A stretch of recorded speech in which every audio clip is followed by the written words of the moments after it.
झेंडावंदन करून दिलं म्हणजे पालकमंत्री पद मिळालं अशातला भाग नाहीये. मंत्री भरत गोगावले. पालकमंत्री पदाविषयी मंत्री भरत गोगावले यांच्या प्रतिक्रिया. झेंडावंदन करू दिलं म्हणजे पालकमंत्री पद मिळालं अशातला भाग नाही. अदिती तटकरे यांना टोला.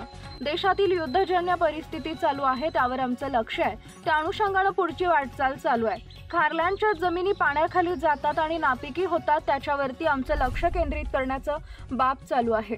गेल्या वर्षी 1300 हेक्टर मध्ये लागवड केली होती, यावेळी 1900 हेक्टर पर्यंत जाण्याचं उद्दिष्ट आहे. आंबा नुकसानी संदर्भात पर्यायी मार्ग काढण्याबाबतीत आमचं संशोधन चालू आहे. कॉस्मेटिक साहित्य, कपडे, बूट, मंडप डेकोरेशन साहित्य व फर्निचर साठवण्यात आले होते. पालकमंत्री पदाचा जो तिढा आहे रायगडच्या विशेषतः त्याची गेल्या अनेक दिवसांपासून चर्चा आहे. काय आपलं पालकमंत्र्यांचं पद पालकमंत्री म्हणून रायगड जिल्ह्याचं हे स्वप्न अपुरंच राहणार का? कारण एकंदरीत सगळं वातावरण बघताय. 26 जानेवारी असेल, 15 ऑगस्ट, तो महत्वाचा दिवस असतो प्रत्येक व्यक्तीच्या, म्हणजे आमदारांच्या तरी आयुष्यात. अशा वेळी आपल्याला जाणीवपूर्वक टाळलं जातंय असं नाही काय, कारण त्यांना पहिलं ते पालकमंत्रीपद दिलं होतं. एकनाथ शिंदे साहेबांनी सांगितलं ते थांबवलं होतं. त्यांना झेंडावंदन दिलं म्हणजे पालकमंत्रीपद मिळालं अशातला भाग नाही आहे. परंतु आत्ताची ती वेळ नाही आहे, आत्ताची वेळ आहे. देशाची जी काही युद्धजन्य परिस्थिती चालू आहे त्यावरती सध्या आमचं लक्ष केंद्रित आहे आणि त्या अनुषंगाने आम्ही पुढची वाटचाल करतो. सर, राज्यातलं एकंदरीत आता देश पातळीवरचं वातावरण युद्धाचं आणि राज्याचे आपण एक मंत्री आहेत, तर या दृष्टीने राज्याने आपली काही यंत्रणा राबवायची भविष्यात तयारी केली.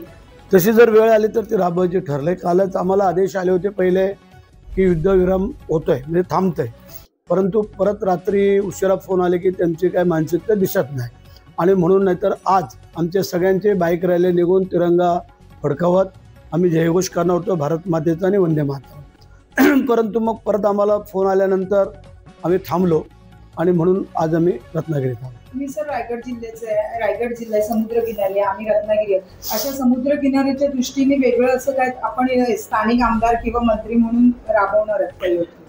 आमच्या खात्यामध्ये जे काय खारल्यांच्या जमिनी पाण्याखाली जातात आणि नापिकी होतात त्याच्यावरती आमचं लक्ष केंद्रित करण्याचं बाब चालू आहे. कारण अशा अनेक मग ते मॅंग्रोव्ज वाढतात, झाडं वाढतात आणि मग ते नापिकी होऊन शेतकरी हवालदिल होतो.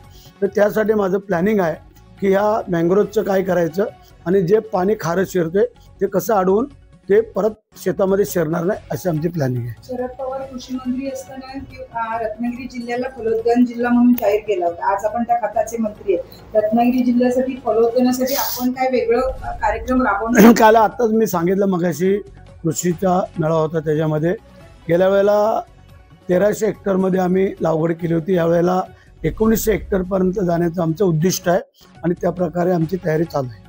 सर, कोकणात विशेषतः रत्नागिरीला हापूस आंबा आहे, शेतकऱ्यांसाठी तो फार अडचणीचा किंवा कमी उत्पन्न देणारा झालाय.